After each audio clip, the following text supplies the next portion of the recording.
کفار مکہ تو ڈٹ کے انکار کرتے تھے، وہ کہتے یہ ہو ہی نہیں سکتا کہ ہم مرنے کے بعد دوبارہ زندہ اٹھائے جائیں اور دوبارہ ہمیں کھڑا کر دیا جائے، یہ کیسے ہوگا؟ وہ کہتے تھے ہم اس کا تصور بھی نہیں کر سکتے۔ وَضَرَبَ لَنَا مَثَلًا وَنَسِيَ خَلْقَهُ قَالَ مَن يُحْيِي الْعِظَامَ وَهِيَ رَمِيمٌ۔ سورہ یاسین کا آخری رکوع اٹھائیے، یہ کہاوتیں بیان کرتا ہے اور اپنی تخلیق کو بھول گیا ہے، اور کہتا یہ ہے کہ ان ہڈیوں کو کون زندہ کرے گا۔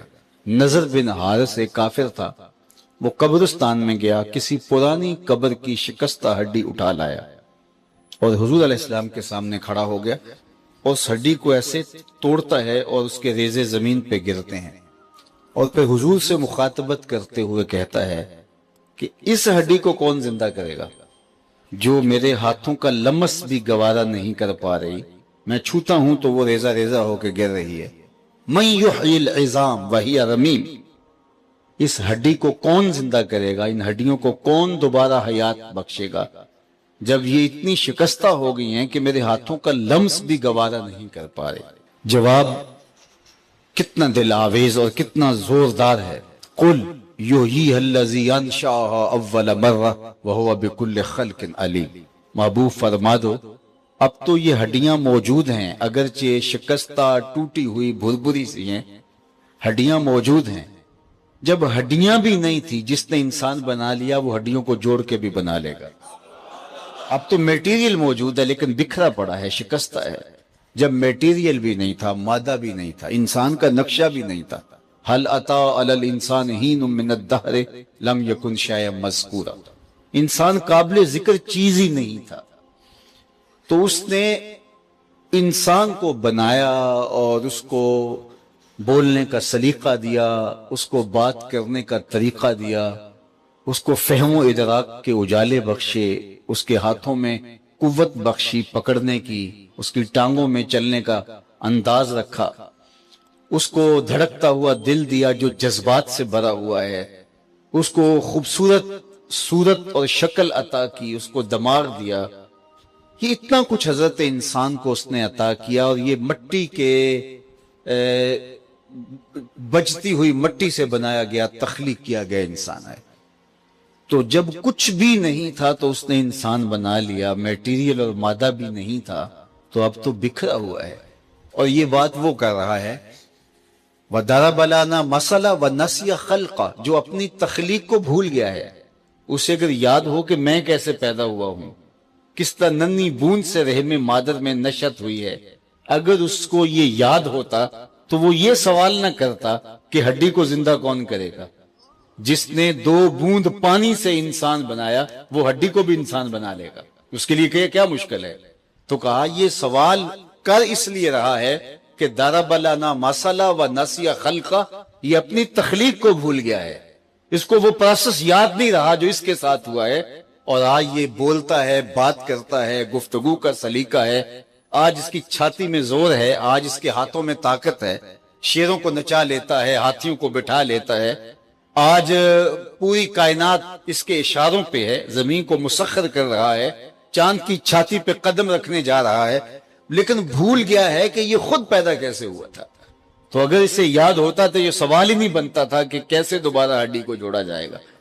تو معاد کا، آخرت کا، یہ لوگ ڈٹ کے انکار کرتے تھے، چونکہ معاد انہوں نے دیکھا نہیں ہے، لیکن موت کا انکار وہ بھی نہیں کرتے تھے، اس لیے کہ موت اپنی آنکھوں کے سامنے ہر کوئی دیکھتا ہے۔ جو لوگ خدا کے وجود کا انکار کرتے ہیں، موت کا انکار وہ بھی نہیں کر پاتے۔ کیوں نہیں کر پاتے؟ اس لیے کہ وہ اپنی آنکھوں کے سامنے اپنے عزیزوں کو بچھڑتا ہوا دیکھتے۔ تو امام غزالی علیہ الرحمہ نے یہاں پھر بڑی خوبصورت بات کی، کہا موت پھر اللہ کی نعمت قرار پائی کہ اس سے تمہاری زندگی بیلنس رہتی ہے، زندگی متوازن رہتی ہے، آخرت کا تمہیں تیقن پیدا ہوتا ہے، اور تمہیں یہ احساس زندگی کے ساتھ کہیں نہ کہیں جڑا ہوتا ہے کہ تم نے مرنا ہے۔ اور اگر یہ تصور بھی نہ ہوتا کہ ابھی پتہ نہیں مرنا یا نہیں مرنا، کوئی مرتا تو دیکھا نہیں ہے، تو لوگ تو فرعون، نمرود اور حامان بنتے، ہر گھر میں نمرود اور فرعون ہوتا کہ جب موت ہی نہیں ہے۔ تو آج پتہ ہے کہ پتہ نہیں کب سانسوں کی مالا ٹوٹ جائے، کب یہ موتی بکھر جائے، لیکن اس کے باوجود لوگ فرعون بنے ہوئے ہیں، نمرود بنے ہوئے ہیں، لوگوں کے رویے لوگوں کے ساتھ کتنے تلخ اور سخت اور متکبرانہ ہیں.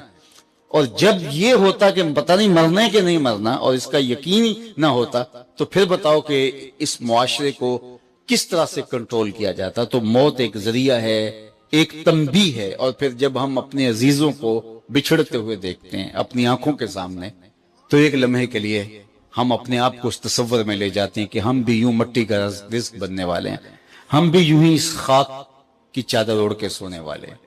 حضرت یعقوب علیہ السلام اللہ کے جلیل القدر پیغمبر ہے. انہوں نے اسرائیل سے وعدہ لیا تھا کہ میری روح قبض کرنے کے لیے اچانک نہیں آنا، پہلے قاصد بھیج دینا تاکہ میں موت کی تیاری کر لوں. پیغمبر تو تیار ہی ہوتے ہیں لیکن پھر بھی جو ہے وہ تعلیم امت کے لیے بہت ساری چیزیں ہوتی ہیں. تو کہا کہ اسرائیل میری روح قبض کرنے کے لیے اچانک نہیں آنا، پہلے قاصد بھیج دینا. کہا جی میرا وعدہ رہا. ایک مدت گزرنے کے بعد جبریل حاضر خدمت ہوئے. پوچھا کدھر آئے ہو؟ کہا قبض روح کے لیے آیا ہوں. کہا تم نے تو وعدہ کیا تھا کہ اچانک نہیں آؤں گا، پہلے قاصد بھیجوں گا، اور تم اچانک آ گئے. کہا حضرت میں نے تو قاصد بھیجے تھے. کہا میرے پاس تو ایک بھی نہیں آیا. فرمایا کہ میرے پاس تو ایک بھی نہیں تمہارا قاصد پہنچا. تو حضرت اسرائیل بولے حضرت آپ کے سامنے کتنے لوگوں کی موت واقع ہوئی، یہ میرا قاصد نہیں تھا تو اور کیا تھا. آپ کی داڑھی میں سفید بال آ گئے، یہ میرا قاصد نہیں تھا تو اور کیا تھا. جب کمر میں خم آنے لگے، جب یادداشت کھونے لگے، جب اعضاء مدمحل ہونے لگے، جب چلتے ہوئے ٹھوکریں لگنے لگے، جب بات کرتے ہوئے لکنت پیدا ہونے لگے تو سمجھ لو یہ پیغام موت آ گئے. یہ اٹھتے ہوئے جنازے موت کا میسج ہے ہمارے نام. یہ ڈوبتا ہوا سورج ہمیں روز پیغام دیتا ہے کہ چڑھتی جوانی کے بعد بڑھاپے اور بڑھاپے کے بعد غروب ہے. زندگی تیزی کے ساتھ کٹ رہی ہے اور لمحہ لمحہ میں اور آپ موت کے قریب جا رہے ہیں. حضرت عمر دربار میں بیٹھے تھے تو ایک شخص آیا اور اس نے کھڑے ہو کے کہا یا عمر لا تنسا موتک، عمر اپنی موت کو نہیں بھولنا. اللہ اکبر. 22.5 لاکھ مربع میل کی حکمرانی ہے اور وہ آ کے کہتا عمر موت کو نہیں بھولنا. ایسے تھر تھر کانپتے جس طرح بید کی شاخ کانپتی. اور اس کو بلایا، پیار دیا اور کہا کہ روز آ جایا کر اور مجھے تذکیر کر جایا کر. مہینے کے بعد تیری وقت کی کچھ قیمت بھی مشاہرے کی شکل میں دے دیا کروں گا. وہ روز آتا ہے اور دربار میں کھڑے ہو کے کہتا عمر موت کو نہیں بھولنا. مہینے کے بعد اسے تنخواہ بھی دیتے ہیں. ایک دن آیا، فرمایا آج کے بعد نہیں آنا. کوئی اور آنے لگا ہے؟ فرمایا نہیں. مجھ سے کوئی بے ادبی ہوگی ہے؟ فرمایا نہیں. تذکیر موت کی ضرورت نہیں رہی؟ فرمایا نہیں. تو پھر کیوں چھٹی کروائی جا رہی ہے؟ تو حضرت عمر روئے، داڑھی پہ ہاتھ رکھا، ایک بال الگ کیا، کہا یہ دیکھ میری داڑھی میں سفید بال آ گیا، اب تیرے آنے کی ضرورت نہیں، یہ مجھے چین سے نہیں بیٹھنے دے گا. ہمارے تو پورے بال بھی سفید ہو جائے. میاں صاحب نے کہا تھا ہڈیاں کمبن گوڈے کھڑکن تے اڑ گیا لک تیرا، اجے بھی بدیوں باس نہ آئوں جیو مرد دلیرا. فما اصبرہم علی النار. اللہ قرآن میں فرماتا لوگوں کا آگ پر کتنا حوصلہ ہے. قبر میں ٹانگیں ہوتی ہیں، بدکاری سے باز نہیں آتے، ہیرا پھیری سے باز نہیں آتے، مکر فریب اور نگاہ کے زنا سے باز نہیں آتے.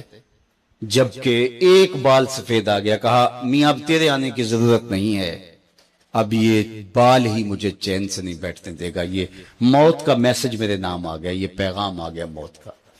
تو زندگی بہت مختصر ہے. یہ اٹھتے ہوئے جنازے ہمیں بتاتے ہیں کہ ہم بھی مٹی کا رزق بننے والے ہیں، ہم بھی کوچ کرنے والے ہیں. خیر کن فلاں و غنیمت شمار عمر زاں بیشتر کے بانگ برائت کے فلاں نمات. سعدی کہتے ہیں کہ زندگی کو غنیمت سمجھ اور ایک ایک سانس کی قیمت وصول کر.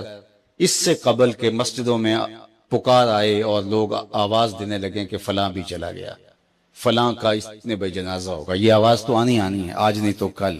تو قبل اس سے کہ وہ وقت آئے کوئی حجت نہ رہے پھر ہاتھ ملتے رہے. آج کا پچھتاوا کل کی بہتری کی ضمانت بن سکتا ہے.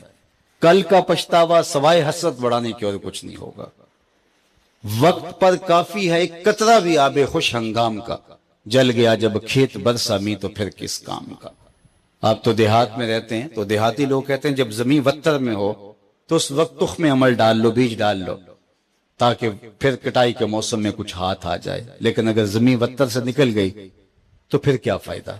تو آج زندگی کی زمین وتر میں ہے. آج توبہ کا دروازہ کھلا ہے، سورج مغرب سے طلوع نہیں ہوا، اس کی رحمت پکار پکار کے بخشش مغفرت کی صدائیں دے رہی ہے۔ آج وقت ہے جب سانس بند ہو گئی یا توبہ کا دروازہ بند ہو گیا تو پھر اس کے بعد کوئی حجت باقی نہیں رہے گی۔ وقت پر کافی ہے ایک قطرہ بھی آب خوش ہنگام کا، جل گیا جب کھیت برسا می تو پھر کس کام کا۔ وہ پنجابی میں کسی نے کہا تھا، اج ساوی نے کھلے راوی نے انج ٹوک انوکھڑے ٹوک دے نے، اج ساوی نے کھلے راوی نے انج ٹوک انوکھڑے ٹوک دے نہیں، ٹر پویں تے پینڈے مک جاندے، گھر بیٹھے ہیں فاصلے مک دے نہیں۔ آج کوئی قبر میں ہے اور ہم جمع ہو رہے ہیں، کل ہم قبر میں ہوں گے اور ہمارے لیے کوئی اور جمع ہو رہا۔ خیر کن فلاں بغنیمت شمار عمر، زاں بیشتر کے بانگ برائد کے فلاں نہ مان۔ شیخ سعدی فرماتے ہیں، اے فلاں بلائی کر لے، اچھائیاں کر لے، اس عمر کے ایک ایک لمحے کو غنیمت سمجھ لے، اس سے قبل کی آواز آئے کہ فلاں نہیں رہا، تو اپنی زندگی کو پہلے ہی اعمال کا غسل دے لے۔ تو یہ وقت میرے اور آپ کے اوپر آنے والا ہے کہ ہمارے لیے بھی لوگ جمع ہو رہے ہیں۔ ہم قبر میں اب تنہائیوں اور قبر کی پہنائیوں میں موجود ہوں گے اور لوگ ہمارے لیے جمع ہو رہے ہوں گے، قبل اس سے کہ وہ وقت آئے کوئی حجت باقی نہ رہے۔ مجھے اور آپ کو اپنے اعمال کی اصلاح کر لینی چاہیے۔ امام غزالی نے ایک بڑی خوبصورت بات لکھی، آپ فرماتے اللہ نے مرنے والوں کے ذریعے سے جو باقی زندہ بچ گئے ہیں ان پر احسان کیا۔ عرض کی گئی احسان کیسے؟ وہ تو دکھوں میں مبتلا ہیں، جن کا بھائی چلا گیا ان کا کلیجہ پھٹ رہا ہے، جن کا باپ چلا گیا ان کی دنیا دیر ہو گئی، جن کی ماں چلی گئی ان کے سامنے روشنی کا کوئی حوالہ نہیں رہا ہے، جس کا بیٹا چلا گیا اس کی کمر ٹوٹ گئی، جس کا بھائی چلا گیا اس کے بازو ٹوٹ گئے، اور تم کہتے ہو اللہ نے مرنے والوں کے ذریعے سے جو باقی پس ماندگان ہیں ان پر احسان کیا۔ یہ احسان کیسے ہے؟ تو امام غزالی فرماتے ہیں احسان اس معنی میں ہے کہ اللہ نے مرنے والے کی موت کو ان باقیوں کے لیے عبرت کا نشان بنایا ہے۔ اگر اس کی موت ان کے لیے عبرت بنا دی جاتی تو یہ کیا کرتا؟ تو اللہ تعالیٰ نے گویا ان کی موت سے اس کو ایک اور موقع سنبھلنے کا دیا ہے کہ وہ لوگوں کی، عزیزوں کی، رشتہ داروں کی موت کو دیکھ کر اپنی زندگی کی راہوں کو ٹھیک کر لیں۔ یہ جو مرنے والے ہیں یہ ہمارے لیے پیغام ہے موت کا، اور ہم ان سے دیکھ کر اپنی زندگی ٹھیک کر سکتے ہیں۔ حضرت یعقوب علیہ السلام جلیل القدر نبی گزرے ہیں، بنی اسرائیل کے مقتدا اور امام نبی۔ آپ نے حضرت اسرائیل سے وعدہ لیا ہوا تھا کہ میری روح قبض کرنے کے لیے اچانک نہیں آنا، بلکہ پہلے کو قصد یا پیغام بھیج دینا تاکہ میں موت کی تیاری کر لوں، کیونکہ اچانک موت سے حضور نے بھی پناہ مانگی۔ اللہم انی اعوذ بک من الموت الفجات، اے اللہ اچانک موت سے تیری پناہ چاہتا ہوں۔ تو حضرت اسرائیل علیہ السلام سے وعدہ لیا تھا حضرت یعقوب علیہ السلام نے کہ قبض روح کے لیے اچانک نہیں آنا، پہلے کو قاصد یا پیغام بھیج دینا۔ انہوں نے وعدہ کیا تھا، نبی تھے، ان سے وعدہ انہوں نے کر لیا۔ کافی مدت گزری تو حضرت اسرائیل آ گئے، پوچھا کدھر آئے ہو؟ کہا قبض روح کے لیے آئے ہو۔ کہا تم نے تو وعدہ کیا تھا پہلے کو قاصد یا پیغام بھیجوں گا، تم نے نہ کو قاصد بھیجا اور پیغام بھیجا اور قبض روح کے لیے آ گئے۔ حضرت اسرائیل نے عرض کی حضور میں نے تو کئی قاصد بھیجے تھے، فرمایا میرے پاس تو ایک بھی نہیں آیا۔ کہا حضرت آپ کے سامنے کتنے لوگوں کی موت واقع ہوئی، یہ میرا قاصد نہیں تھا تو اور کیا تھا؟ آپ کی داڑھی میں سفید بال آ گئے، یہ میرا قاصد نہیں تھا تو اور کیا تھا؟ آپ کی آنکھوں میں سفیدی اتر آئی، یہ میرا قاصد نہیں تھا تو اور کیا تھا؟ آنکھوں میں سفیدی کا آ جانا، بالوں میں سفیدی کا آ جانا، کمر میں خم آ جانا، اٹھتے ہوئے جنازے، پھیلی ہوئی قبریں، یہ پیغام ہے، قاصد ہے موت کا۔ حضرت عمر فاروق رضی اللہ تعالیٰ عنہ ایک دن دربار میں بیٹھے ہوئے تھے، ایک شخص آیا اور آپ کو دیکھ کر کہنے لگا یا عمر لا تنسا موتک، عمر اپنی موت کو نہیں بھولنا۔ کب کپا کے رہ گئے، اس کو بلایا، شکریہ ادا کیا، کہا میاں کبھی روز آ جایا کرے نا تو تجھے مہینے کے بعد تنخواہ بھی دیا کروں گا۔ بڑے دربار میں وہ روزانہ آتا ہے۔ حضرت عمر فاروق کام میں لگیا، وہ کہتا یا عمر لا تنسا موتک، عمر اپنی موت کو نہیں بھولنا۔ مہینے کے بعد اس کو تنخواہ بھی دیتے۔ ایک دن وہ آیا، آپ نے اس کے ہاتھ میں اس کا مشارہ دیا، کہا آج کے بعد نہیں آنا۔ حضرت مجھ سے کوئی گستاخی ہوگی؟ فرمایا نہیں۔ تذکیر موت کی ضرورت نہیں رہی؟ فرمایا نہیں۔ کوئی اور بندہ رکھ لیا؟ فرمایا نہیں۔ تو کہا پھر حضور مجھے بتائیں نا مجھے کیوں چھٹی دی جا رہی ہے؟ حضرت عمر فاروق چھم چھم رونے لگے اور داڑھی پہ ہاتھ رکھا، ایک بال الگ کیا، وہ بال سفید ہو چکا تھا۔ کہا میاں پہلے تو یاد دلاتا تھا، اب تیرے آنے کی ضرورت نہیں رہی، یہ میرے گھر میں مجھے بتانے والا آ گیا اور یہی مجھے بہت نہیں بھولنے دے گا۔ داڑھی میں سفید بال آ گیا، کہا میاں اب تیرے آنے کی ضرورت نہیں ہے، ہماری تو پوری داڑھی بھی سفید ہو جائے۔ وہ کیا کہا تھا میاں محمد بخش اور پھر رومی کشمیر نے خوب کہا تھا، ہڈیاں کمبڑ گوڈے کھڑکن تے اڑ گیا نک تیرا، اجے بھی بدیوں باس نہ آئیں جیو مرد دلیرا۔ یا ایھا الانسان ما غرک بربک الکریم، اے انسان تجھے کریم رب کے دروازے سے کس نے دور ہٹا دیا؟ الذی خلقک فسواک فعدلک فی ای صورت ما شاء رکبک، جس نے تجھے پیدا کیا، تیرے اعضاء کو توازن دیا، تجھے حسن اور جوانی بخشی، تجھے چلنے کا سلیقہ دیا، تجھے بولنے کا طریقہ دیا، تجھے سوچنے کے لیے دماغ دیا، تجھے سماعتوں کے پردے دیے۔ آج شیروں کو تو نچا لیتا ہے، ہاتھیوں کو تو بٹھا لیتا ہے۔ اے انسان ذرا غور تو کر، اس رب کا شکر کر، کیوں بھول گیا اس رب کو جس نے تجھے پیدا کیا؟ اگر تجھے پیدا ہی نہ کرتا تو کیا کرتا؟ پھر پیدا کر کے چھوڑ دیتا تجھے، اگلا تیری ذمہ داری اپنے ذمہ کرم پہ نہ لیتا تو بچا تجھے گرمی کی سختی سے کون بچاتا؟ تجھے ٹھٹرتی ہوئی سردی سے کون بچاتا؟ ماں کے سینے میں تیرا پیار نہ ڈالتا، ممتا اس ماں کے سینے میں نہ ڈالتا، تجھے گندگی میں لتڑے ہوئے کو کون اٹھاتا؟ لیکن اس نے پیار ڈالا ماں کے سینے میں، جس نے تجھے پہلے چوما پھر اس نے تجھے دھویا۔ انسان غور تو کر، ما غرک بربک الکریم، اس رب کو بھول گیا ہے الذی خلقک، جس نے تجھے پیدا کیا۔ ماں نے بیٹے کو پیدا نہیں کیا، جنم دیا ہے، لیکن اتنے احسان ہیں کہ ساری زندگی بھی انسان ماں باپ کا حق نہیں ادا کر سکتا۔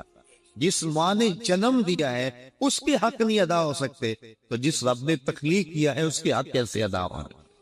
اس لیے کہ انسان ذرا غور تو کر، اس نے تجھے پیدا کیا تو بھول گیا اس رب کو؟ اپنے ذرا ماضی کو دیکھ کہ تو کہاں سے کہاں پہنچا۔ تیری زبان میں، تیرے منہ میں زبان کا لوتھڑا تھا، بولنے کا سلیقہ نہیں تھا، کس نے اس کو لفظوں کی حرمت سے آشنا کیا؟ تیرے کانوں میں پردے تھے لیکن سمجھنے کا طریقہ نہیں تھا، لیکن کس نے تیری سماعتوں کو شعور بخشا؟ کس نے تجھے چلنا سکھایا؟ کس نے تجھے بولنا سکھایا؟ کس نے تیری چھاتی میں زور رکھا؟ آج تو کڑیل جوان ہے، آج دولت کے انبار تیرے پاس ہیں، آج تو چودھری ہے، آج تو خان صاحب ہے، آج تو بہت بڑا عالم ہے، آج تو مفتی ہے، آج تو پیر ہے، آج تو منسٹر ہے، آج تو ناظم ہے، آج دنیا تیری بات گزار ہے، آج تیرے دماغ میں وہ قوت رکھ دی گئی کہ دنیا کو تو انگلیوں پہ نچا رہا ہے۔ ذرا پلٹ کے دیکھنا پیچھے، ذرا پیچھے لوٹ کے تو دیکھ، تو چار پائی کے سہارے بھی چلنا نہیں جانتا تھا، پھر تجھے چار پائی سے چلنا سکھایا، پھر تجھے چلنا، اور چلتا تھا 2 قدم تو گر پڑتا تھا۔ ذرا ماضی کی طرف پلٹ کے دیکھ، اور تو بول گیا رب کو جس نے تجھے اتنا کچھ دیا۔ چل ماضی کی طرف پلٹ کے نہیں دیکھنا، مستقبل کی طرف ہی جھانک کے دیکھ لے۔ ایک وقت پھر دوبارہ تیرے اوپر ایسا آئے گا، پھر تیری بولتی بند ہو جائے گی، پھر تیرا چلنا بند ہو جائے گا، چار پائی سے لگ گیا، بورے میں تکلیف ہو گئی، تو فانی زدہ ہو گیا۔ سارے گھر والے 4 دن تو بڑی خدمت میں لگے رہے، لیکن انہیں اپنے کام بھی تو کرنے تھے، پھر آہستہ آہستہ تجھے اگنور کرنا شروع کر دیا۔ تو بھی اس بات کو سمجھنے لگا، پھر وہ وقت بھی آیا کہ تیری 4 پائی کو اندر سے اٹھا کے برآمدے میں رکھ دیا کہ بابا کھانستا ہے، بچے ڈسٹرب ہوتے ہیں، جراثیم پھیلتے ہیں، اب نوکر تجھے روٹی دینے لگا۔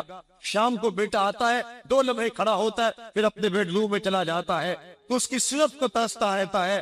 آج تیری زندگی اجیرن بن گئی، پھر تیرے اوپر ایسے عملے بیماریوں کے ہوئے، ایسی تکلیفیں ہوئی، بولو بلاز بھی اوپر، لوگ ناک پہ کپڑا رکھ کے تجھے اٹھاتے ہیں۔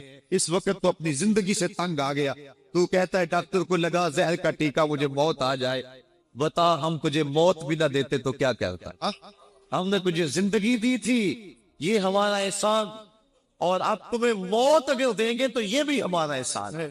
اگر تو تڑپتا تھا، تیری زندگی جو ہے وہ اجیرن بن چکی تھی، سارے تجھ سے تنگ آ گئے تھے، تیرے بیٹے بھی کہتے دعا کرو اللہ بابے کو پردہ دے دے، سارے تیرے پردہ مانگ رہے تھے، اب بتا کہ ہم تجھے پردہ بھی نہ دیتے تو کیا کرتا؟ ثم اماتہ فاقبرہ، شکر کر ہم نے تجھے موت عطا کر دی، فاقبرہ، اور پھر اس کے بعد تجھے قبر دی۔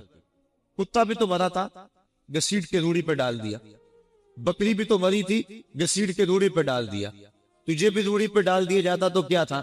لیکن کہا نانا یہ میرا شاہکار ہے، پہلے سے غسل دو، بیری کے پتے بھی ڈال لینا، صفائی خوب ہو جائے، اس کو چٹے لباس کا کفن دو، اس کے سنت سنت پہ خوشبو بلو، اس کو سلگاؤ، خوشبوئیں سلگاؤ، اس کو خوبصورت چارپائی پہ ڈالو، اس کے اعضائے سجدہ پہ مشت ملو، اور اس کی جو ہے وہ چارپائی کے دائیں بائیں پھول رکھو، اور اب سارا زمانہ تیرے منہ دیکھنے آ رہا ہے، ذرا سوچ تیرا منہ دکھانے کے قابل ہے۔ اور پھر کہا اب اس کو اٹھاؤ قبرستان میں لے چلو، زمانہ آ گیا، تو آج دولہا بنا ہوا ہے اور زمانہ تیری برات بنی ہوئی ہے، اور کہا کہ ایک آدمی نہ اٹھائیں، اس کا پروٹوکول ہے، اس کو 4 آدمی اٹھائیں، کندھا بھی بدلتے رہیں، کہا زیادہ تیز بھی نہ چلنا، میرے شاہکار کو کہیں جھٹکا نہ لگے، اور پھر تیرا پروٹوکول امام کعبہ بھی ہو تو وہ پیچھے ہے، تیری لاش آگے، تو نے ہمارے ساتھ کیا کیا، ہم نے تیرے ساتھ کیا سلوک کیا، یا ایھا الانسان ما غرک بربک الکریم، ہم نے کہا اس کے لیے چھوٹا سا گھر بنا دو، اور اس کے اندر پردے میں اس کو رکھ کے اوپر سے مٹی ڈال دو، اوپر پھول ڈال لو، اور پھر اتنی دیر تک کھڑے رہو جتنی دیر تک اونٹ کو ذبح کرتے ہیں، اس کی کھال ادھیڑتے ہیں، اس کا گوشت بناتے ہیں، پھر اس کو تقسیم کرتے ہیں، اور پھر آؤ تو دعائیں شروع کر دو، کبھی کل کی محفل سجا دو، کبھی 10ویں کی، کبھی چہلم کی۔ اے انسان، تیرے ساتھ جو کچھ ہوا لوگوں کی نظروں کے سامنے تجھے رسوا تو نہیں کیا میں نے؟ یا ایھا الانسان ما غرک بربک الکریم، ذرا پیچھے پلٹ کے دیکھ لے، نہیں تو آگے جھانک کے دیکھ لے، تجھے کبھی تو شرم آئے گی، تو کہاں بھٹک گیا، کہاں بہ گیا، آ جا اس کریم رب کی طرف جو 70 ماؤں سے زیادہ پیار کرتا ہے۔ آنا تو نے ہے ہی، آج نہیں تو کل آئے گا، تو کل جو کہ کفن میں منہ چھپا چھپا کے آتا پھرے گا، آج کھلے منہ ہی آ جا، آج میری رحمت طرف اڑ بڑھ کے استقبال کر رہی۔ روبی بن حراش ایک بزرگ ہوئے اور تابعی ہیں، تابعی وہ تھا جس نے صحابی کو دیکھا، ساری زندگی ان کے چہرے پہ مسکراہٹ نہیں آئی، وہ کہتے تھے کیا خبر میرا انجام کیا ہوگا۔ شیخ سعدی فرماتے جب تو دنیا پہ آیا تھا نا تو روتا تھا، یہ سارے ہنستے تھے، بچہ جب پیدا ہوتے تو اور اس کا رونا اس کی زندگی کی دلیل ہے، جب تک بچہ چیختا نہیں سارے پریشان ہوتے، آواز نہیں آ رہی پتہ نہیں زندہ ہے کہ جو ہے وہ گوشت کا لوتھڑا ہے، جب بچہ چیختا سارے خوش ہو جاتے ہیں، مبارکیں کے دیتے ہیں، مٹھائیاں بانٹتے ہیں، تو اس کا رونا اس کی زندگی پہ دلیل۔ شیخ سعدی فرماتے جب تو آیا تھا تو روتا تھا، یہ ہنستے تھے، ایسے زندگی گزار تو ہنستا ہوا جائے، یہ روتے رہ جا، یہ نہ ہو کہ روتا آیا تھا روتا ہی جانا پڑے تجھے۔ روبی بن حراش ساری زندگی نہیں مسکرائے، فرماتے تھے کیا خبر میرا انجام کیا ہوگا۔ وقت بیتتا گیا، آخر میں فوت ہو گئے۔ ان کا بھائی ربیع بن حراش غسال کو بلا لایا کہ میرے بھائی کو غسل دو۔ غسال جب غسل دینے کے لیے داخل ہوا تو فوراً باہر پلٹ آیا۔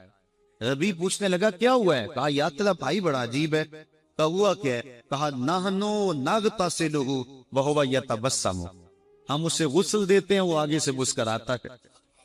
کہا اس نے قسم کھائی تھی جب تک اپنا اچھا انجام نہیں دیکھوں گا نہیں مسکراؤں گا۔ اس کو امام ابو نعیم نے حلیہ میں لکھا، روز الامس کے اندر امام سہیلی نے لکھا، قاضی ایاز مالک الاندلسی نے شفا میں لکھا، اور اسی کو امام جلال الدین سیوطی علیہ رحمہ نے جو ہے وہ الخصائص الکبریٰ میں لکھا۔ کہا یا تیرا بھائی بڑا عجیب ہے، ہم اسے غسل دیتے ہیں وہ آگے سے مسکراتا ہے، تو اس نے قسم کھائی تھی جب تک اچھا انجام نہیں دیکھوں گا نہیں مسکراؤں گا۔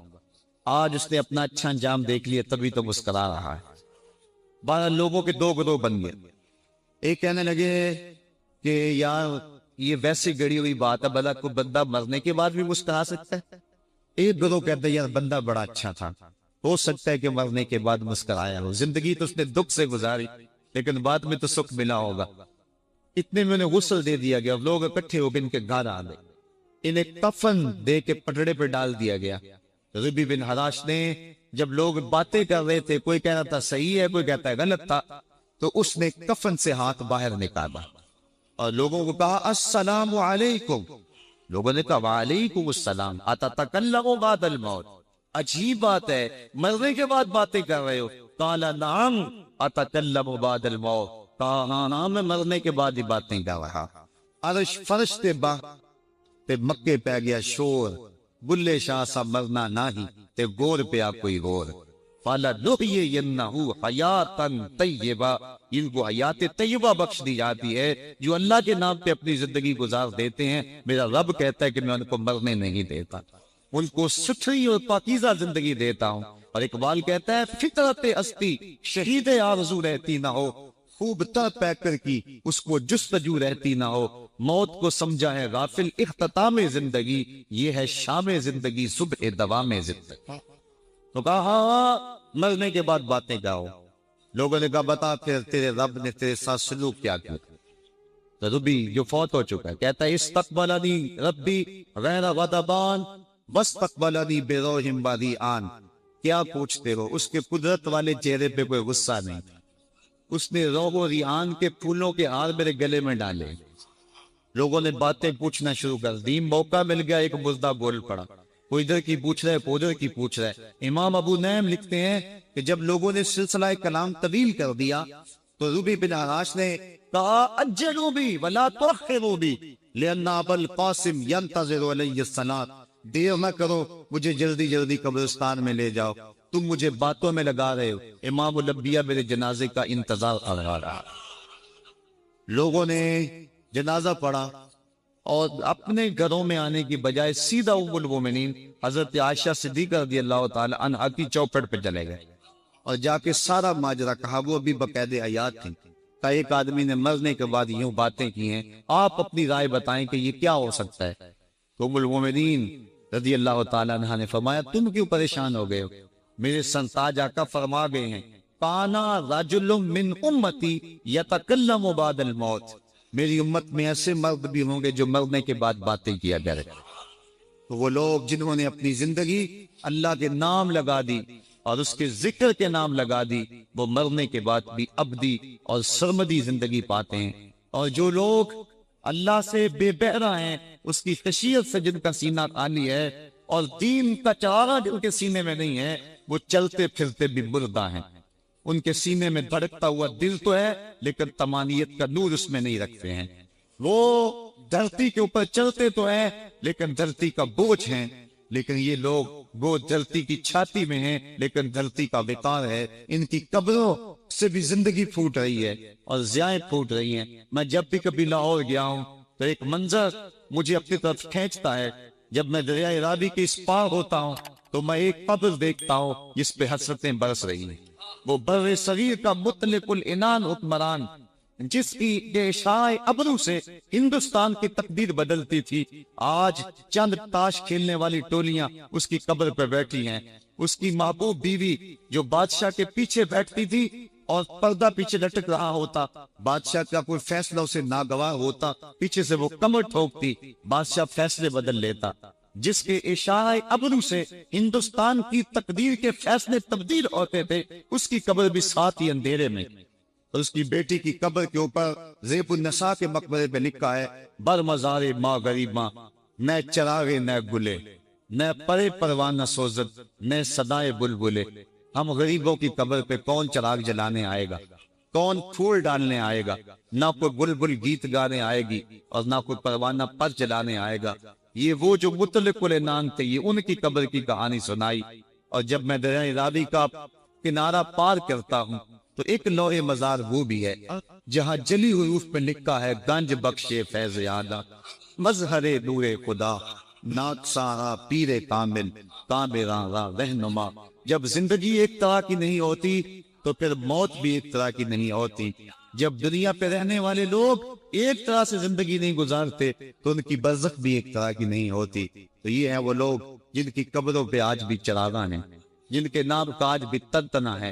1000 سال گزر گئے، ان کی نسبی اولاد تو کوئی نہیں ہے، انہوں نے شادی بھی نہیں کی تھی، لیکن اس کے باوجود دن کو چلے جاؤ، کڑکتی دوپہر کو چلے جاؤ، برستی بارش میں چلے جاؤ، لمبی رات کی تنہائی میں چلے جاؤ، موسم کی کسی بھی شدت میں چلے جاؤ، حکومتوں کے بدلتے ہوئے ماحول، ماشاءاللہ کی کیفیتیں، جس دور جس حالت میں مرضی جاؤ آپ کو وہاں میلہ نظر آئے گا، وہاں ہجوم عاشقہ نظر آئے گا۔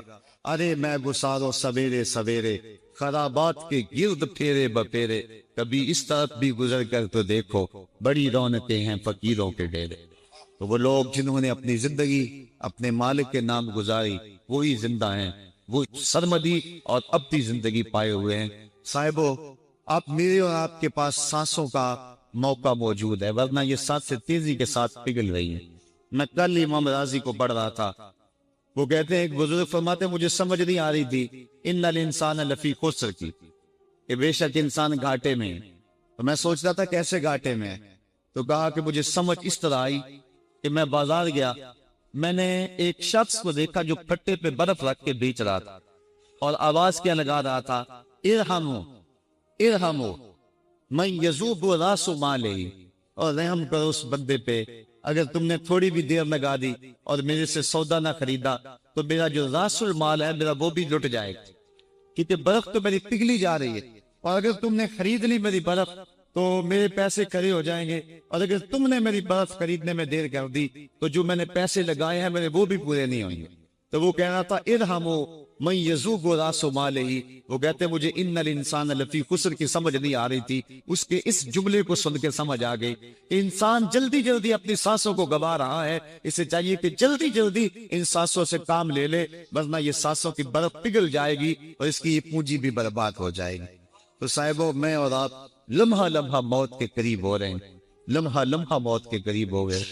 آج میں دوپہر کو بیٹھا تھا تو وہ ایک شخص آگے میاں صاحب کا شعر پڑھنے لگا، دیگر تے دن گیا محمد عورت نو ڈب جانا، تو میری نظر چلی گئی، میں نے کہا ابھی تو 10 بجے ہوں گے، تو میں نے کہا صبح کے 10 بھی بج گئے ہیں اور پھر 12 بھی بج جانے، پھر ظہر بھی ہوگی، پھر دیگر بھی ہوگی، اور اس کے بعد پھر شام بھی ہو جانی ہے۔ اب ہم دیگر تک تو پہنچ گئے ہیں، اب شام کے تدلکے بھی قریب ہو گئے ہیں، تو یہ دن ڈوب جانا ہے تھوڑی دیر کے بعد۔ یہی مثال ہماری زندگی کی ہے، کوئی دوپہر تک آ گیا ہے، کوئی چاش تک آ گیا ہے، کوئی ظہر تک آ گیا ہے، کوئی عصر تک آ گیا ہے، اور کسی کی زندگی کا سورج بالکل غروب ہونے کے قریب آ گیا۔ صاحبو، پتہ کوئی نہیں کہ ہمارا اگلا قدم کہاں ہے، اس سے قبل کہ کوئی حجت باقی نہ رہے مجھے آپ کو اپنی زندگی پہ نظر ثانی کرنا ہوگی، اپنے گناہوں کا اور اپنی نیکیوں کا حساب لگانا ہوگا۔ ایک ترازو تو کل محشر کے میدان میں لگے گا، ایک ترازو ضمیر کی عدالت میں آج ہی لگانا ہوگا۔ ہمیں دیکھنا ہوگا ہمارے پلے کتنے عمل ہیں اچھے، اور جو اچھے عمل ہیں ان میں خلوص والے کتنے ہیں، لوگوں کے دکھاوے والے کتنے تھے، رب کے لیے کتنے عمل کیے اور لوگوں کے لیے کتنے کیے۔ تو پھر ترازو لگا کے ہم نے اپنے اعمال نامے کو آج ہی تولنا ہے اور وزن کرنا ہے، اور اپنی زندگی کو نیکی کا غسل دینا ہے۔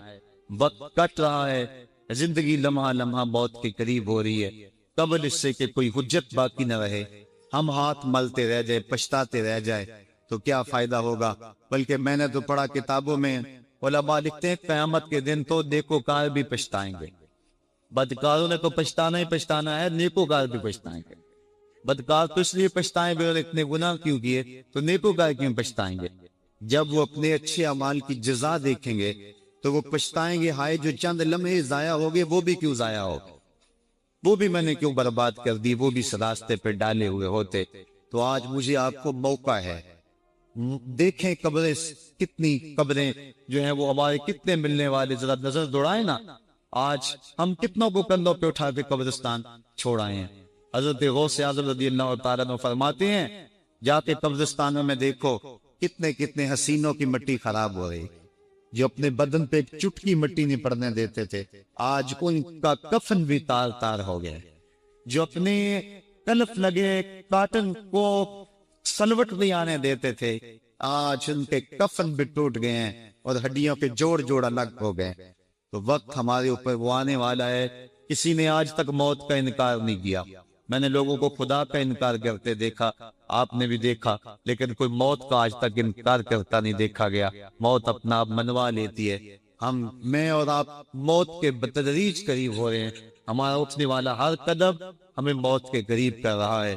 تو قبل اس سے کہ وہ وقت آ جائے اور کوئی حجت باقی نہ رہے اور ہم ہاتھ ملتے رہ جائیں، وقت پر کافی ہے ایک قطرہ بھی آب خوش ہنگام کا، جل گیا جب کھیت برسا می تو پھر کس کام کا، پھر تو پچھتاوا ہی ہوگا، آج ہم پچھتا لے تاکہ زندگی میں حسن نیکی کا آ جائے۔ یہ میری آپ سے درد مندانہ اپیل ہے، گزارش ہے، اور میری آپ سے التماس ہے کہ یہ تھوڑی سی زندگی اللہ نے جو مجھے اور آپ کو ودیعت کی ہے، یہ بڑا تھوڑا سا عرصہ ہے، تھوڑا سا موقع ہے۔ یہ دنیا بوائی کا موسم ہے، آخرت کٹائی کا موسم ہے۔ جو بوائی کے موسم کو برباد کر بیٹھا ہے، کٹائی کے موسم میں اس کے ہاتھ کچھ نہیں لگتا۔ تو آج پخت میں عمل ڈال لیں، آج ایک بیج ڈالیں گے، کل 70 کاٹ لیں گے۔ لیکن اگر آج کچھ نہ کیا، اپنی سانسیں برف کی طرح پگھلا دی، تو یہ اس شخص کی طرح ہے جو پھٹے پہ رکھ کے برف کہہ رہا ہے کہ میرے اوپر رحم کرو، اگر تم نے میرے سے برف نہ خریدی تو میرا راس المال بھی لٹ جائے گا۔ ہمارا راس المال سانسوں کی صورت میں لٹ رہا ہے۔